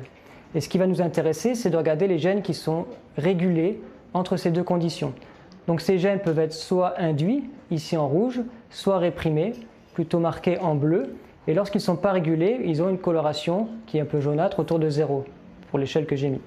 Donc ici, chaque carré correspond, un rectangle correspond à un gène. Vous pouvez voir ici, par exemple, qu'il n'y a pas de différence de régulation de gènes entre la condition cultivée avec des métaux et sans métaux, suggérant potentiellement que ces gènes ne sont pas vraiment intéressants pour l'étude de l'accumulation des métaux ou la tolérance des métaux, puisqu'ils ne réagissent pas. En revanche, ici, vous voyez des gènes qui sont induits, des gènes qui sont réprimés, donc qui sont régulés à la réponse au stress métallique et pourraient jouer un rôle important dans la tolérance ou l'accumulation des métaux. Et donc, ils deviennent des gènes candidats. Et pour valider ces gènes candidats, ce qu'on fait par la suite, c'est ce que j'ai dit tout à l'heure, on caractérise des mutants. Donc, on a une plante sauvage, naturelle, et une plante dans laquelle, par exemple, on a éteint le gène candidat souhaité. On regarde l'apparence de la plante, ce qu'on appelle le phénotype, lorsqu'elle est cultivée en présence de métaux. Et dans ce cas-là précis, par exemple, cette plante est naine comparée à une plante naturelle. On peut dire que le gène est important pour la tolérance aux métaux, puisque sans ce gène, la plante a du mal à pousser comparée à une plante naturelle. Donc maintenant, je vais vous présenter les mécanismes moléculaires connus dans l'accumulation du nickel chez les plantes. Donc les chercheurs se sont intéressés tout d'abord à l'absorption du nickel par les racines et ont identifié un transporteur qui s'appelle IRT1, donc pour le nom Iron Regulated Transporter 1. Et donc ils ont fait différentes expériences. La première, ils ont regardé l'expression du gène IRT1 chez Arabidopsis thaliana. Et vous voyez qu'en présence du nickel, le gène IRT1 est surexprimé comparé à une plante qui a été cultivée en absence de nickel où le gène est très peu exprimé. Donc ce qui veut dire que le gène IRT1 finalement réagit au nickel, il est induit par le nickel et pourrait donc avoir un rôle important dans la réponse au nickel. Donc pour regarder la fonction de ce gène, les chercheurs ont ensuite généré des mutants IRT1. Donc IRT1 c'est un transporteur qu'on retrouve dans les racines. Ils ont éteint le gène IRT1, donc le gène n'est plus exprimé dans la plante mutante. Et ici en vert, je vous ai montré la plante naturelle, ce qu'on appelle sauvage, qui n'a pas été touchée génétiquement. Et vous voyez que lorsqu'on regarde l'accumulation du nickel dans les racines de ces plantes, on voit qu'il y a une diminution assez drastique du nickel dans les plantes pour lesquelles il n'y a plus IRT1 comparé à une plante sauvage naturelle, suggérant que IRT1, l'entrée du nickel dans les racines passe par IRT1. Pour confirmer cette hypothèse, les chercheurs ont ensuite utilisé un autre système. Ils ont exprimé les transporteurs IRT1 de plantes dans une levure. Donc cette levure était Saccharomyces cerevisiae, la levure qu'on a vue tout à l'heure. Et ce qu'ils ont fait, donc ils ont surexprimé le gène, le transporteur IRT1 de plantes d'Arabidopsis ou de Nosea dans une levure et ils ont regardé l'accumulation de nickel dans cette levure. Et vous pouvez voir ici que lorsque les levures expriment IRT1 de plantes, elles accumulent davantage de nickel qu'une levure qui n'a pas été modifiée, suggérant qu'IRT1 est induit dans le transport du nickel vers la levure, tandis qu'une levure non transformée, le nickel reste à l'extérieur. Et ici, vous voyez un test de croissance de levure, donc chaque spot correspond à des levures, et vous voyez qu'en présence de nickel, les levures surexprimant IRT1 d'Arabidopsis ou de Nosea sont extrêmement sensibles puisqu'elles ne sont plus capables de pousser. elle ne se développe pas en présence de nickel comparée à une levure qui n'exprime pas IRT1. Et donc ce que l'on observe là, c'est que IRT1 exprimé dans la levure permet l'accumulation de nickel dans les cellules de levure et engendre également une toxicité liée à la toxicité du nickel présent en grande quantité dans les cellules. Donc pour résumer, l'ensemble de ces recherches ont permis de montrer que IRT1 est un transporteur qui est localisé sur la membrane, donc à l'extérieur des cellules de la racine, et impliqué dans l'entrée du nickel vers les cellules de la racine. D'autres chercheurs ont également fait des expériences similaires, mais en étudiant cette fois-ci la translocation du nickel. Donc ils ont regardé le transfert du nickel des racines vers les feuilles et la séquestration ou le stockage du nickel dans les cellules des feuilles, vers les vacuoles. Et vous pouvez voir que 2 transporteurs ont été identifiés. Donc, je ne vous présente pas tout le détail des manips, mais c'était plus ou moins la même chose. Donc IREG1, qui est un transporteur à nouveau qui est localisé sur la membrane plasmique, donc autour de la cellule, et qui permet l'entrée du nickel dans le xylème, qui est le tissu, qui est le vaisseau conducteur qui conduit la sève brute, donc la sève qui monte vers les parties aériennes. Et donc en chargeant IRT1 dans le xylème, le nickel va monter via la sève vers les feuilles, grâce à ce transporteur. Et une fois dans les feuilles, un second transporteur IREG2 cette fois-ci, a un rôle, lui est localisé sur la membrane de la vacuole, à l'intérieur de la cellule, qu'on appelle le tonoplaste, et lui est impliqué dans le chargement du nickel dans la vacuole pour le stockage du nickel dans les cellules sous forme non toxique. Et c'est comme ça que les plantes peuvent accumuler du nickel. Donc pour conclure cette partie, à l'heure actuelle, il y a au moins 3 gènes codant des transporteurs impliqués dans l'hyperaccumulation de nickel chez les plantes qui ont été identifiés. Donc IRT1 pour le prélèvement du nickel par les racines, IREG1 pour la translocation du nickel vers les parties aériennes et IREG2 pour le stockage du nickel dans les cellules des feuilles, dans la vacuole. D'une façon générale, ce qu'on observe, c'est que les plantes hyperaccumulatrices de métaux ne semblent pas avoir inventé de nouveaux gènes. Elles partagent le même répertoire génétique, elles ont les mêmes gènes que les plantes qui n'accumulent pas de métaux, mais la différence, c'est une question de dosage. La plupart des plantes qui accumulent les métaux vont surexprimer ces transporteurs à des expressions bien plus élevées que des plantes qui n'accumulent pas les métaux. Et à l'avenir, il est évident qu'il y a d'autres gènes ou protéines impliquées dans la tolérance et l'hyperaccumulation de nickel qui restent à découvrir. Et actuellement au laboratoire, nous sommes en train de découvrir une nouvelle protéine qui est capable de lier le nickel et qui pourrait aussi avoir un rôle dans la tolérance au nickel. Donc maintenant, je vais vous présenter la deuxième partie qui concerne la découverte d'une microalgue verte qui est tolérante et accumulatrice d'uranium que nous avons identifiée au sein de l'équipe au laboratoire. Je vais vous refaire un petit peu l'historique de comment nous l'avons identifiée. Donc parmi les découvertes inopinées, la première a été par exemple les rayons X, puisque le chercheur Röntgen, qui lui voulait étudier l'électricité, en expérimentant avec des tubes cathodiques, a découvert un rayonnement qui était invisible et capable de traverser le corps humain. Il ne savait pas quelle était la nature de ces rayons et les a appelés rayons X. Un an plus tard, Henri Becquerel, par exemple, étudiait, lui, la fluorescence de l'uranium. Et en étudiant la fluorescence de l'uranium, il a remarqué que l'uranium émettait des rayonnements qui étaient mystérieux et puissants. Et finalement, c'est la découverte de la radioactivité. Une troisième expérience, c'est Alexander Fleming qui partit en vacances. Il a laissé une boîte de pétri sur sa paillasse au laboratoire. Et quand il est revenu, il a vu qu'il y avait un champignon qui s'était développé au centre. Et tout autour, les bactéries étaient mortes. C'est la découverte par hasard du premier antibiotique, la pénicilline. Un peu plus tard, le Viagra, qui a été développé pour traiter l'angine de poitrine, et finalement, il s'est révélé qu'il avait d'autres effets, et la plupart des patients masculins ne voulaient pas rendre les comprimés. Et enfin, en 2017, donc l'exemple que nous avons, c'est une algue verte accumulatrice d'uranium que nous avons découvert de manière un peu inopinée. Nous allons voir comment. Donc historiquement, notre équipe Metal Stress, donc nous travaillons au CEA à Presqu'île. Nous faisons partie du laboratoire PCV pour physiologie cellulaire et végétale et nous étudions les effets de la toxicité de l'uranium, donc la toxicité chimique, chez les plantes. Donc nous travaillons, vous savez que l'uranium naturelle, donc c'est l'uranium 238, elle est présente naturellement dans les sols à des concentrations peu élevées, donc n'est pas toxique. Elle est faiblement radioactive, mais par contre elle est toxique pour les organismes lorsqu'elle s'accumule. Et cet uranium s'accumule dans les sols ou dans les eaux, dans l'environnement, tout simplement, lié à des activités humaines. L'une d'entre elles est par exemple les mines d'uranium, qui sont des sols qui sont très riches en uranium, et finalement il y a très peu de choses qui poussent sur ces sols. Et les eaux qui sont par exemple en aval de ces mines sont également contaminées en uranium.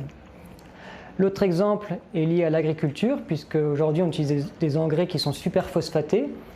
L'uranium a une forte interaction pour le phosphate, et lorsqu'on extrait le phosphate des sols, on extrait du phosphate avec de l'uranium, et lorsqu'on épand ces engrais, on épand aussi de l'uranium dans les sols qui peuvent s'accumuler localement et potentiellement être toxiques pour les plantes et pourquoi pas pour la santé humaine. Un exemple de toxicité pour l'alimentation, c'est par exemple badois, donc j'ai pris cette eau, voilà, mais c'est les eaux gazeuses en général. Donc lorsque l'eau badois à Saint-Galmier elle est forée, il y a des concentrations d'uranium qui peuvent aller jusqu'à 150 microgrammes par litre d'uranium par litre d'eau, ce qui est 5 fois supérieur à la concentration acceptable pour la santé. Donc cette eau est d'abord filtrée avant d'être mise en bouteille et d'être commercialisée pour être à des taux acceptables pour la santé humaine. Donc ce que nous étudions au laboratoire, c'est l'uranium est un élément qui est non essentiel pour tous les organismes, y compris les plantes. Pourtant, les plantes sont capables de prélever l'uranium du sol et nous avons observé l'effet de l'uranium chez les plantes. Et vous voyez que des Arabidopsis thaliana que nous avons cultivés ici en conditions contrôle, donc sans uranium, et ici avec de l'uranium. Et lorsqu'on ajoute de l'uranium dans le milieu, eh bien ces plantes deviennent affectées au niveau des parties aériennes et également au niveau des parties racinaires quand on compare les deux. Une des découvertes importantes de l'équipe a été de montrer que l'uranium entre dans les cellules racinaires en empruntant des canaux calciques, en venant mimer.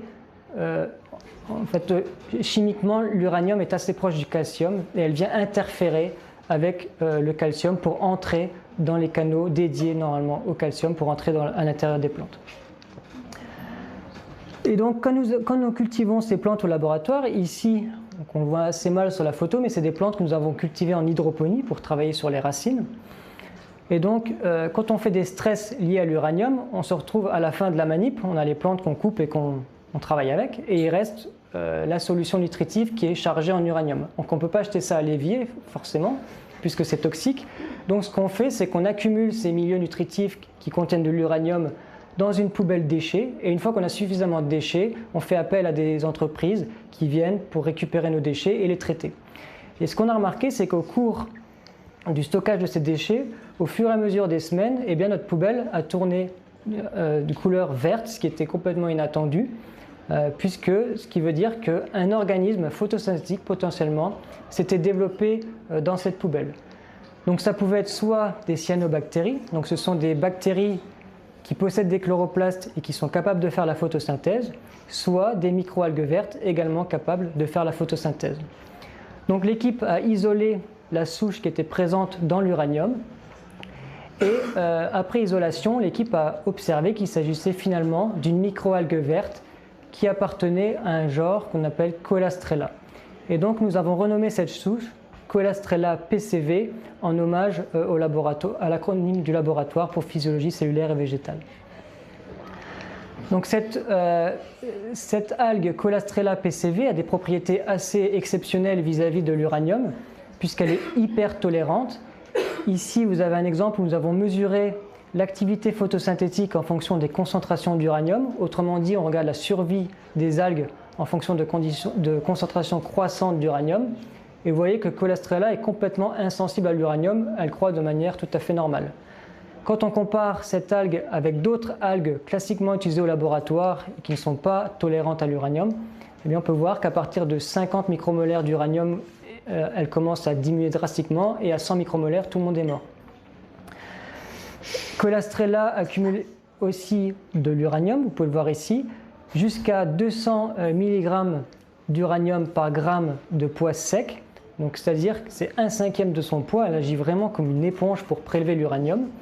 Nous avons fait des expériences de remédiation où nous avons accès à une zone, une ZATU, qui est une zone atelière où l'eau est polluée par une mine d'uranium dans l'Allier, à côté de Vichy. Nous avons ramené de l'eau de cette ZATU qui est contaminée par l'uranium et nous avons ajouté les algues à cette eau polluée. Et vous pouvez voir que lorsqu'on ajoute les algues à l'eau polluée, eh bien l'uranium dans l'eau, la concentration d'uranium dans l'eau diminue, tandis qu'elle s'accumule dans l'algue. Donc ce qui montre bien que cette algue a un pouvoir de dépollution des eaux.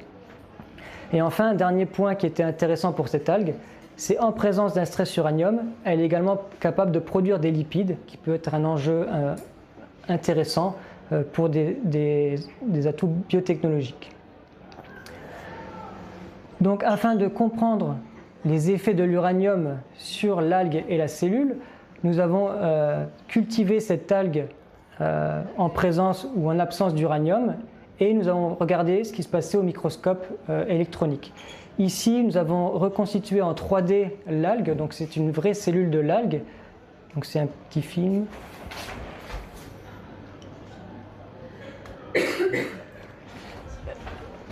Donc vous voyez ici l'algue, en bleu c'est le noyau qui contient l'ADN, en vert vous voyez le chloroplaste où a lieu la photosynthèse, en rouge les mitochondries où a lieu la synthèse de l'énergie, en gris, noir ce sont des vacuoles un peu spéciales qu'on retrouve uniquement chez les algues, donc des vacuoles qui contiennent du calcium.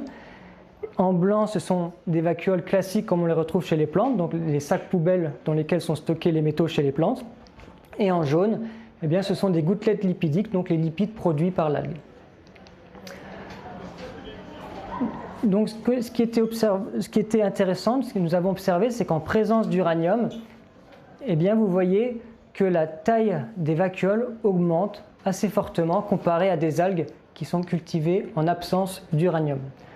Donc ce que nous avons fait par la suite, toujours sous forme à l'aide de microscopie électronique, ici vous voyez une coupe de l'algue et nous avons dosé l'uranium, essayé de voir où était localisé l'uranium dans les cellules et vous pouvez voir que nous étions capables de détecter de l'uranium dans les vacuoles classiques comme chez les plantes et également dans les vacuoles spécialisées que l'on retrouve chez les algues. Donc ces résultats suggèrent que l'algue est capable d'accumuler l'uranium un peu de la même manière qu'on retrouve chez les plantes en stockant l'uranium dans les vacuoles sous forme non toxique. Donc pour conclure, nous avons découvert une nouvelle algue qui est tolérante et accumulatrice à l'uranium. À l'avenir, il sera intéressant de développer des outils de génétique pour cette algue afin qu'elle devienne un modèle pour les laboratoires. Nous avons déjà séquencé son génome que nous venons de publier. Et cette algue, vous voyez que cette algue contient environ 16 000 gènes. Et lorsqu'on introduit un stress uranium à cette algue, eh bien, il y a environ 5 000 gènes qui sont régulés, donc suggérant qu'il se passe beaucoup de choses au niveau des gènes. À l'avenir, il sera intéressant de trouver quels sont les mécanismes moléculaires derrière cette faculté exceptionnelle, c'est-à-dire par quel transporteur l'uranium entre dans l'algue, par quel transporteur l'uranium entre ensuite dans les vacuoles. Donc à partir de ces 5000 gènes qui sont régulés, il s'agira de choisir les bons gènes candidats et puis de les caractériser.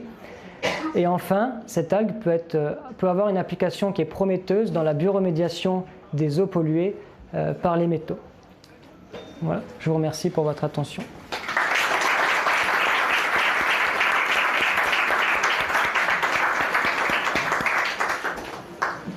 Merci beaucoup. Est-ce qu'il y a des questions sur cette partie? Je ne suis pas sûr de comprendre.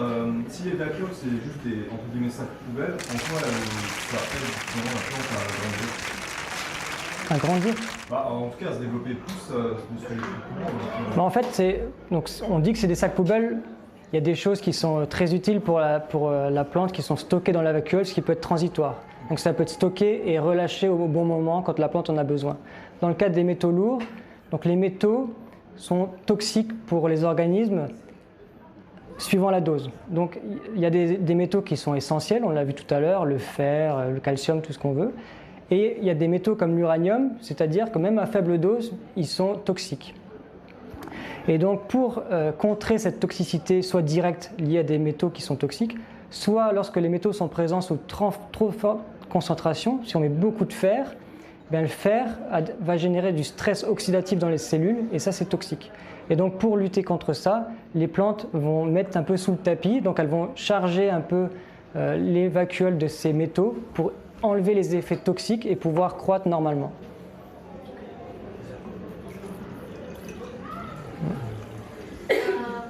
Si vous savez trouver les algues par hasard, ça veut dire que l'algue est partout? Elle est partout?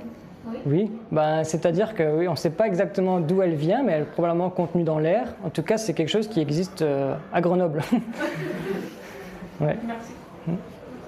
Mais c'est Ouais, c'est la sérendipité. Vous pensez que c'est une contamination de l'air plutôt que de laboratoire?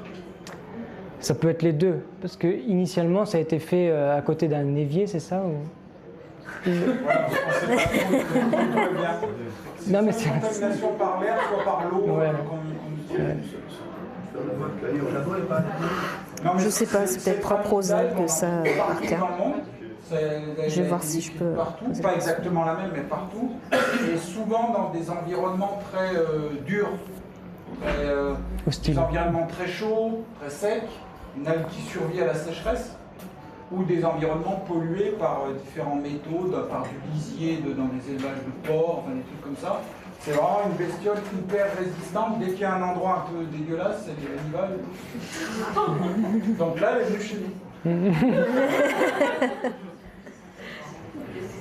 Je rebondis sur la question là-bas. C'est-à-dire que la plante ne peut pas être tolérante si elle n'est pas accumulatrice. Si par exemple on va faire la règle inverse en disant on va non pas chercher une plante qui accumule, mais une plante comestible qui serait à la fois tolérante mais qui accumule pas de métaux, ça marcherait pas, c'est ça? Si ça marche, puisque une plante peut être tolérante. En fait, elle peut être tolérante sous différentes formes. Soit elle accumule des métaux, on a beaucoup parlé de ça pour la phytoremédiation, et notre stratégie c'est d'exclure les métaux. Donc elle est tolérante en empêchant l'entrée ou en les relarguant via les racines. C'est ce qui se passe beaucoup avec l'aluminium, où c'est relargué par des transporteurs dans les racines.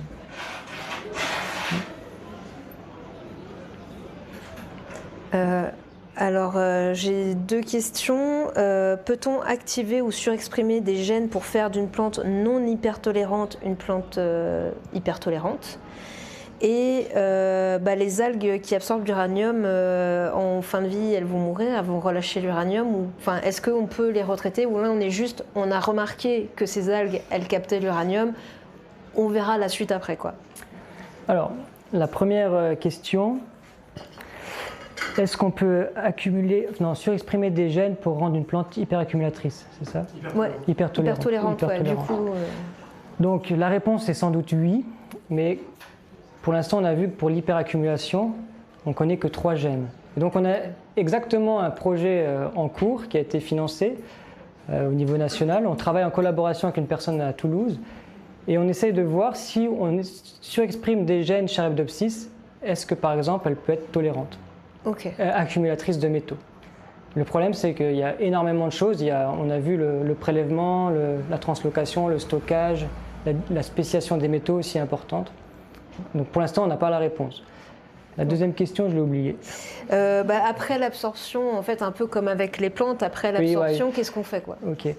Donc là, ce qu'on a vu avec l'algue, c'est qu'elle a 2 phases. La première phase, elle va accumuler les métaux. Et après, elle a une phase où elle va relarguer les métaux dans le milieu.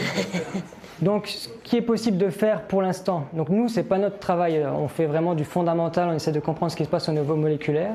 Mais si on voulait l'appliquer, on pourrait prendre cette algue, qu'elle accumule les métaux qu'il faut pour dépolluer, et ensuite la déplacer et la mettre dans un endroit où on voudrait relarguer les métaux, et ensuite on les concentrerait comme on ferait avec des plantes. Ok. Oui. Moi j'avais une question, c'était sur la première partie. Ouais. Vous avez parlé du coup du transporteur IRT1. IRT. Ouais. Quel est l'avantage pour la plante du coup de on va dire surexprimer ce gène? Est-ce que c'est dû à la compétitivité entre le fer et le nickel? Ou parce que du coup je ne comprends pas pourquoi la plante surexprime ce gène. Quel est son avantage à dépenser de cette énergie? Ouais, donc là j'ai vraiment simplifié pour que ce soit simple. Mais IRT1 c'est un transporteur qui ne fait pas que transporter le nickel. il transporte le fer, peut-être même le cadmium, manganèse, cadmium. C'est un transporteur qui est assez peu finalement spécifique. Il transporte de nombreux métaux. Donc là, l'avantage dans le cas du nickel, ou comme du fer, c'est quand même c'est des métaux qui sont essentiels pour une plante pour qu'elle se développe normalement. Puisque le fer ou le nickel, eh bien, c'est quand même des métaux qui sont utilisés dans les protéines. On dit que ce sont des cofacteurs. Ils vont venir sur la protéine et ils vont avoir un rôle, notamment dans le transfert d'électrons. Si on prend le fer, c'est un élément qui peut être sous forme fer 2+, donc réduit ou oxydé, fer 3+. Et en donnant des électrons, eh bien, il va avoir un rôle dans différentes voies enzymatiques. Et donc c'est tout l'intérêt de la plante de prélever ces métaux. Et c'est pour ça que le fer est essentiel, que ce soit pour les plantes, pour nous. Et pour le nickel, on ne connaît pas le rôle pour l'instant du nickel dans des protéines chez les plantes, ou très peu. Et on a plus des exemples chez les prokaryotes, donc chez les bactéries, où c'est aussi du transfert d'électrons. Mais chez les plantes, on n'a aucune évidence de ça. Par exemple, pour un métaux lourd qui serait plus toxique pour la plante, est-ce que c'est le même processus? Est-ce qu'il va y avoir pareil une surexpression? Là, c'est plus... alors, je ne sais pas s'il y a une surexpression. Je ne sais pas s'il y a une surexpression.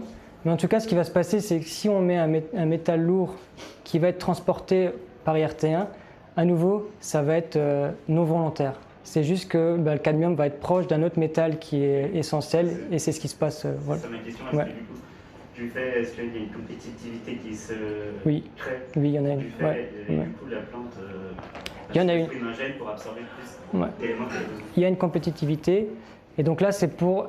le transporteur va avoir différentes affinités par rapport aux métaux. Donc s'il a le plus d'affinités, il va passer en priorité. Je ne connais pas l'affinité exacte pour chaque métal. Moi j'avais une question.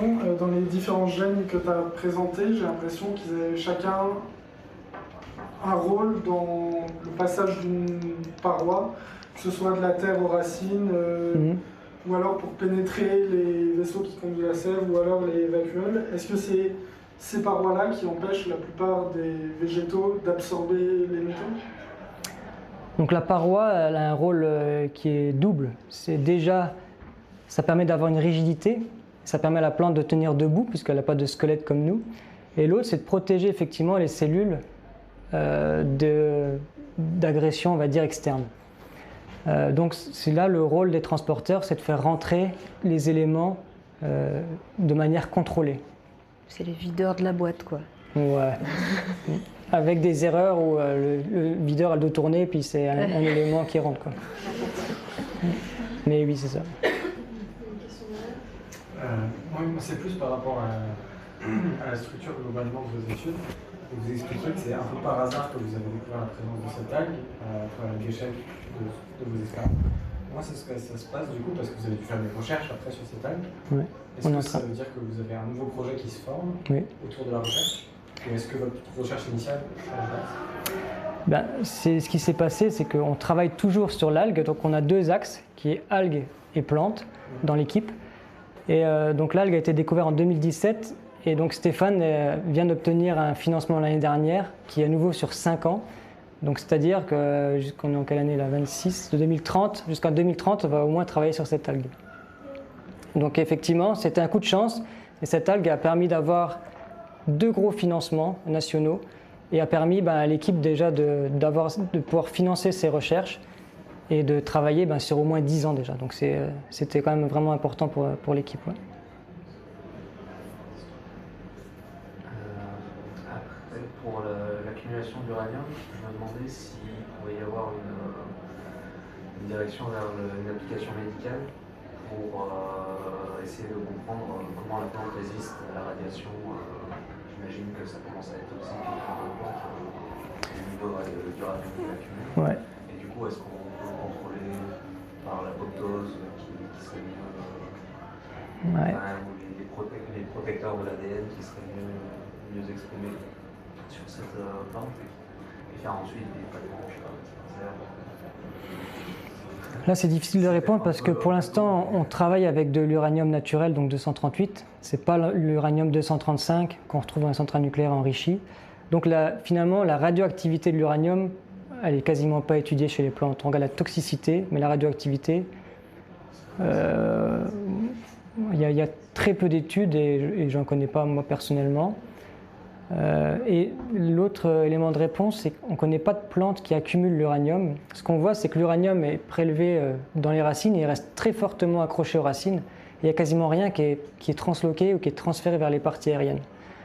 Donc l'exemple qu'on a, qui est un peu connu dans la littérature, c'est des fougères où on retrouve un peu plus d'uranium que les autres dans les racines. C'est un peu plus différent avec les plantes aquatiques où là, ça va un peu plus dans les parties aériennes parce que finalement, c'est directement au contact. Mais on ne connaît pas de plantes qui accumulent vraiment l'uranium à un certain seuil dans les parties aériennes. Et donc pour les applications médicales, c'est difficile puisqu'on n'a pas de modèle. Et je ne sais pas j'ai pas de réponse. Est-ce qu'on a une dernière question? Du coup, vous étudiez là sur l'uranium naturel, pas l'uranium enrichi qui peut polluer des parties terrestres.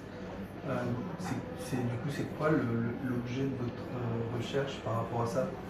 C'est pour dépolluer des zones qui sont avec une forte concentration d'uranium naturel? Nous, notre recherche, elle est fondamentale. C'est de comprendre les mécanismes moléculaires, déjà comprendre comment l'uranium rentre dans les plantes. Et derrière, ce qu'on sait encore très peu, c'est comment l'uranium et pourquoi l'uranium est toxique, finalement. Qu'est-ce qu'elle va faire dans les cellules des plantes? Donc, ce qu'on voit, c'est que l'uranium, quand l'uranium rentre dans les cellules, elle va perturber l'équilibre d'autres métaux, notamment le fer, le phosphate. Et j'ai dit tout à l'heure qu'il y avait des protéines qui ont besoin de fer pour fonctionner. Et donc ce qui se passe, c'est que l'uranium va venir entrer en compétition avec le fer dans les protéines, le déplacer et se mettre à la place. Et l'uranium n'a pas les mêmes capacités que le fer au niveau chimique, et donc l'enzyme ou la protéine ne sera pas active. Et comme ça va éteindre une voie importante pour la plante. Après nos recherches, donc, au laboratoire, c'est difficile de travailler avec de l'uranium enrichi. Personnellement, je n'ai pas trop envie. Et le but de ça pour la dépollution des sols, on tend vers ça, mais on est très très loin de ça pour l'instant. On connaît à peine une voie d'entrée, rien ne dit qu'il n'y en a pas d'autre. On ne sait pas ce qui se passe après dans la cellule, même si on a quelques hypothèses maintenant, mais il n'y a rien qui est encore... On a trouvé 2 protéines chez Arabidopsis qui lient directement l'uranium. C'est tout ce qu'on sait pour l'instant. Donc il y a 25 000 protéines chez Arabidopsis, il doit forcément se passer autre chose. Donc on est très très loin de pouvoir dépolluer un sol avec une plante qui en plus pour l'instant n'accumule pas l'uranium. Donc là c'est plus du fondamental et qui peut servir peut-être à d'autres organismes. Ce qu'on trouve là, pourquoi pas, ça pourrait servir chez d'autres organismes modèles.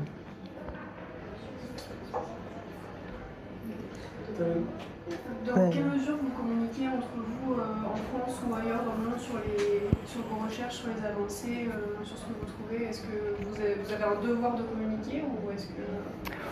On n'a pas vraiment de devoir, mais c'est bien de le faire parce qu'on ne travaille pas pour nous. On travaille déjà... Moi, quand je vais travailler au laboratoire, c'est un plaisir, c'est une passion, mais aussi c'est travailler pour la société. Ça n'a aucun intérêt pour nous-mêmes de savoir quel est le transporteur, ci ou ça, si on ne partage pas nos données avec les autres chercheurs dans le domaine ou le public, ce qu'on fait ce soir. Donc, par exemple, le projet, on travaille sur le nickel, on l'a développé il y a 3 ans. Et donc là, on sait qu'il y a... C'est quand même des communautés qui sont assez restreintes. On se connaît... les personnes du domaine, on se connaît, que ce soit au niveau national, voire international. Donc on a contacté la personne qui travaille sur le nickel en France, qui travaille à Toulouse. On a monté une collaboration ensemble. Maintenant, on travaille ensemble. On a eu un financement ensemble. Et pour divulguer les résultats, soit on fait comme on fait ce soir, ou plus naturellement, on va en conférence.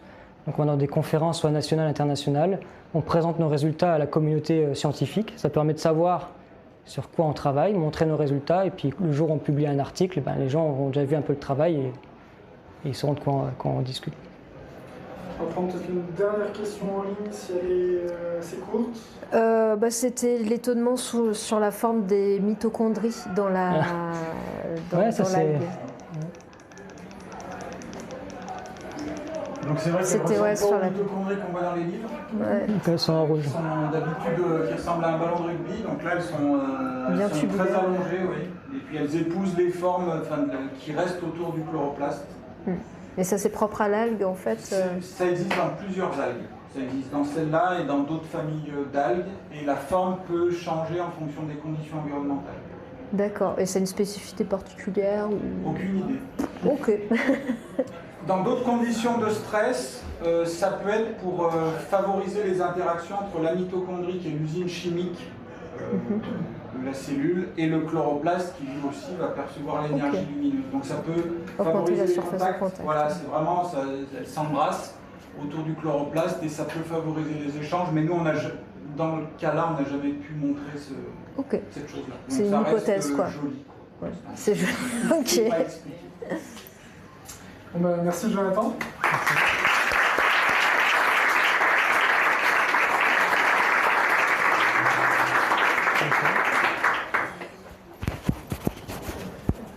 C'est bon. Est-ce qu'il a la technique maintenant? On dirait.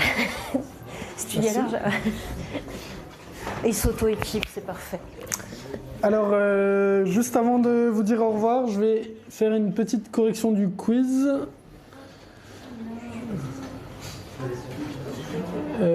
Si je trouve le diaporama correspondant. Il n'est pas ouvert? Sur le bureau, ok. C'est bon, j'ai.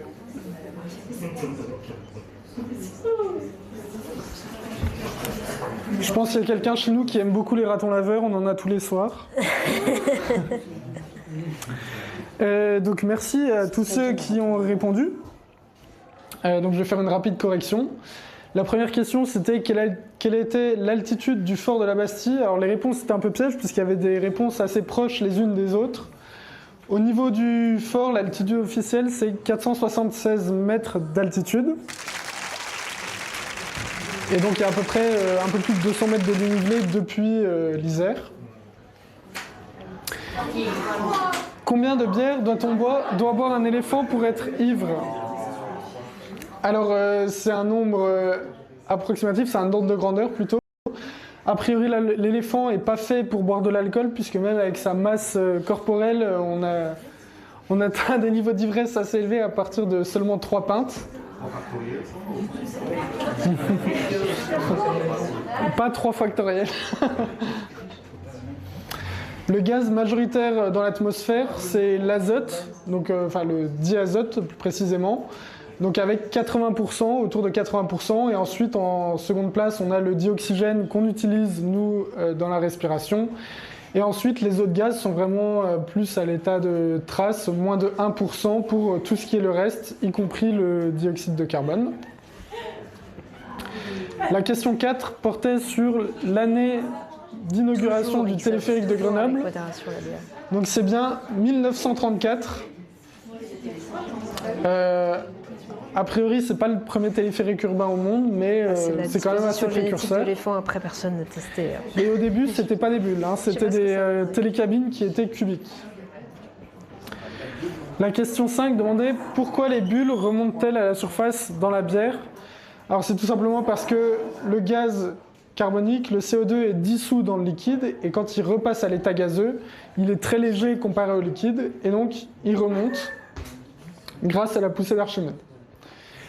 La question 6 portait sur l'année de découverte de la bière. La bonne réponse, c'était 7000 avant JC. Alors c'est encore approximatif, mais on a trouvé des traces de bière datant d'environ cette époque. C'est fou comme l'humain a quand même découvert très vite. La question suivante, c'était sur Grenoble et donc le quartier Championnet. Et on demandait qui était Championnet.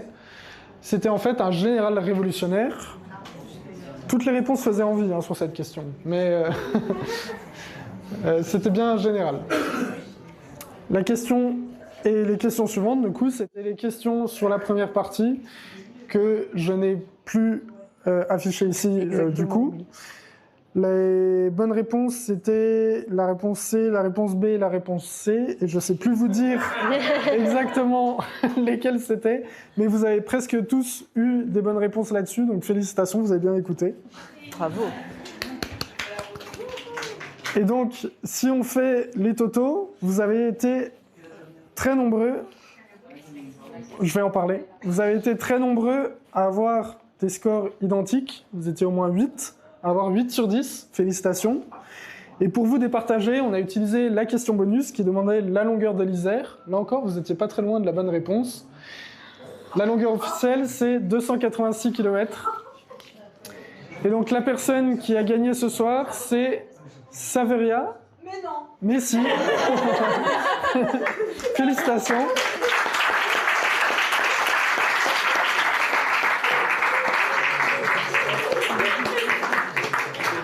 Qui a gagné le